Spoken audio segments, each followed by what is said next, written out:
Hello everyone, welcome back to my new video. अब 30 दिन बचे हैं आपके आरआरबी पीओ के एग्ज़ाम के लिए और साथ में ही आपका फिर क्लर्क का एग्ज़ाम हो जाएगा।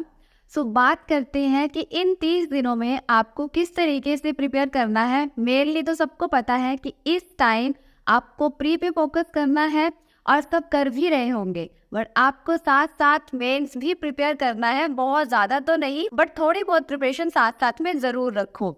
और जो भी मेरे चैनल पे पहली बार आए हैं उनको बता दूं कि मैं currently as a RRB PO work कर रही हूँ और मेरे साथ जुड़े रहने के लिए आप इस चैनल को सब्सक्राइब कर लो ताकि आगे आने वाली हर वीडियो की नोटिफिकेशन आपको मिलती रहे। सबसे पहले अब आपके पास जितना टाइम बचा है इसमें आप मॉक टेस्ट लगाओ। ऐसा नहीं है कि दिन में 4 मॉक टेस्ट अटैम्प्ट करते रहो। बहुत ज़्यादा मॉक टेस्ट अगर हम अटैम्प्ट करेंगे तो हमारा स्कोर काफ़ी अच्छा हो जाएगा। आप दिन में 2 मॉक टेस्ट लगाओ, इनफ है। बस ध्यान रहे उनका अच्छे से एनालाइज हो जाए, क्योंकि अगर सिर्फ मॉक टेस्ट ही दोगे, उनको एनालाइज नहीं करोगे तो मॉक टेस्ट देने का कोई मतलब ही नहीं है जो आप अपने वीक टॉपिक से काम ही नहीं करोगे। जैसा कि आपको मैंने क्लियर कर दिया है कि आपको डेली के 2 मॉक टेस्ट लगाने हैं, एक सुबह लगा लो, एक शाम को लगा लो, और उनको एनालाइज भी करना है। ऐसा नहीं है कि आपने सिर्फ एक बार ही मॉक टेस्ट देना है, आप री अटैम्प्ट भी कर सकते हो, बट साथ में ही री अटैम्प्ट नहीं करना है, क्योंकि अगर साथ में ही री अटैम्प्ट कर लोगे तो आपको काफ़ी हद तक आंसर याद हो जाते हैं। जब आप एनालाइज करते हो, क्वेश्चन सॉल्व करके देखते हो, तो उसी टाइम री अटैम्प्ट नहीं करना है।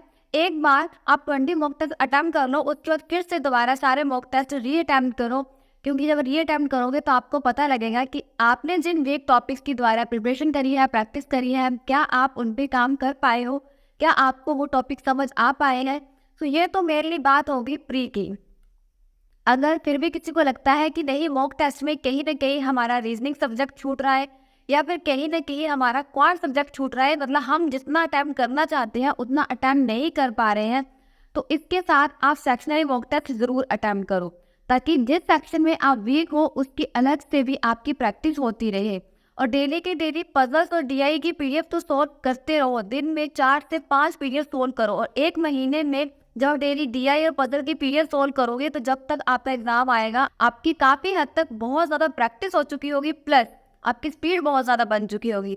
इसका आपको ही फायदा होगा, क्योंकि आरआरबी में मेनली स्पीड का बहुत काम होता है, प्लस एक्यूरेसी का। ध्यान रहे, स्पीड पे भी काम करना है। और स्पीड का मतलब ये नहीं होता है कि मॉक टेस्ट में जल्दी जल्दी से फटाफट क्वेश्चन अटेम्प्ट करो, गलत हो रहे तो गलत, सही सही है तो सही, ऐसी चीज़ नहीं करनी है। आपको स्पीड का मतलब पता होना चाहिए कि आप प्रैक्टिस करो, बहुत ज़्यादा क्वेश्चन सोल्व करो, ताकि जिस टाइम आप मॉक टेस्ट में क्वेश्चन सोल्व करो तो आपको वहाँ पे ज़्यादा टाइम ना लगे। स्पीड का मतलब ये नहीं है कि जल्दबाजी में 70 क्वेश्चन अटेम्प्ट कर दो, 60 क्वेश्चन अटेम्प्ट कर दो और वो गलत होके 30 रह जाए, क्योंकि आपको पता है नेगेटिव मार्किंग होती है। तो उस हिसाब से ही आपको क्वेश्चन अटेम्प्ट करने हैं।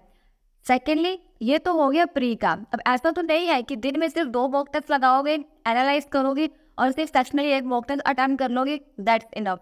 जो टाइम आपके पास बच रहा है उसमें आप डेली करंट अफेयर की क्लास लगाओगे। ऐसा नहीं है कि करंट अफेयर को बहुत ज़्यादा पढ़ना है, नहीं, आप डेली एक करंट अफेयर की क्लास अटेम्प्ट कर लिया करो। सभी टीचर्स मॉर्निंग में करंट अफेयर की क्लास ले लेते हैं, तो जैसे ही क्लास खत्म होती है उसके बाद आप वीडियो को देखना स्टार्ट किया करो, स्पीड इंक्रीज कर लिया करो 1.25 या फिर 1.5x की स्पीड से, क्योंकि वहाँ पे आपको कुछ सोल्व नहीं करना है, बस सुनना है। और जो पुराने करंट अफेयर होते हैं, वो जो टीचर्स रिवाइज करवाते हैं, वहाँ पे सिर्फ आपको ये देखना है कि कल का आपको कितना याद रहा है। हो सके तो एक क्विज अटेम्प्ट कर लिया करो, नहीं तो 6 डेज तक आप क्लास लगवा सकते हो। और इसके बाद आप संडे को वीकली पीडीएफ ज़रूर रिवाइज किया करो या फिर वीकली क्विज दिया करो, ताकि आपको वो करंट अफेयर कहीं ना कहीं थोड़े बहुत माइंड में याद रहे। रट्टा नहीं मारना है, ऐसा नहीं है कि इनके पीछे पड़ जाना है, इनको याद रखना है, नहीं, बस गो थ्रू होते रहना है, थोड़ा बहुत कुछ ना कुछ तो याद रहेगा। सेकंड नंबर पे डेली इंग्लिश की क्लास लगा लिया करो, एडिटोरियल रीड कर लिया करो। अगर बहुत ज़्यादा कुछ नहीं करना है, एडिटोरियल रीड कर लिया, प्लस इसके साथ ही क्विज अटेम्प्ट कर लिया। अगर किसी को लगता है कि नहीं, अभी हमारी इतनी अच्छी इंग्लिश नहीं हुई है, बेसिक्स इतने अच्छे से क्लियर नहीं है, तो आप वीडियोस वगैरह देख लिया करो, 1-1.5 घंटे की क्लास लगवा लिया करो, और उसके बाद आप कोई ना कोई एक क्विज ज़रूर अटेम्प्ट किया करो। चाहे आपका 15 में से 1 नंबर आए, चाहे 2 आए, प्लीज़ क्विज ज़रूर अटेम्प्ट किया करो, तभी आपको पता लगेगा कि आप कहाँ स्टैंड कर रहे हो। अगर क्लास में कोई भी क्वेश्चन पूछा जा रहा है और आपने गैस लगा दिया कि शायद इसका ए होगा और वो सही हो जाता है, इट डजंट मीन कि आपकी बहुत ज़्यादा अच्छी प्रैक्टिस है। आप क्विज अटेम्प्ट किया करो, तब आपको एक्चुअल में पता लगेगा कि आप कहाँ स्टैंड कर रहे हो। मेक श्योर आपने इंग्लिश को बिल्कुल भी नहीं छोड़ना है, क्योंकि इंग्लिश आपकी आरआरबी मेंस में भी आएगी, प्लस अदर जितने भी एग्जाम्स होते हैं उसमें तो प्री में भी आती है। सो ध्यान दें, आप इंग्लिश की साथ साथ में प्रैक्टिस करते रहोगे। अभी कंप्यूटर वगैरह का तो ऐसे है, जैसे ही आप प्री दे के आओगे उसके बाद आप साथ में कंप्यूटर स्टार्ट कर देना, और जिन्होंने हिंदी प्रिपेयर करनी है वो साथ में ही हिंदी प्रिपेयर कर लेना। बट इंग्लिश अभी ज़रूर प्रिपेयर करो, बहुत ज़्यादा तो नहीं, दिन का 1 एडिटोरियल रीड कर लिया करो, इनफ है, समझ आना चाहिए। अब ऐसे 4 एडिटोरियल पढ़ लो, समझ आ नहीं रहा है तो उसका कोई मतलब नहीं है।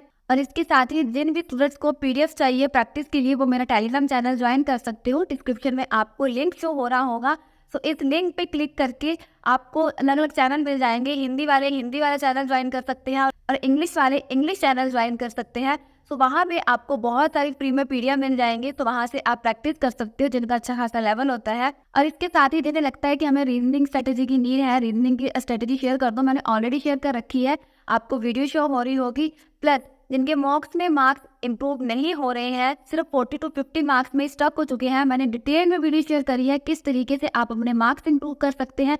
इसकी वीडियो भी आपको स्क्रीन पे शो हो रही होगी, आप इस वीडियो को भी देख सकते हो।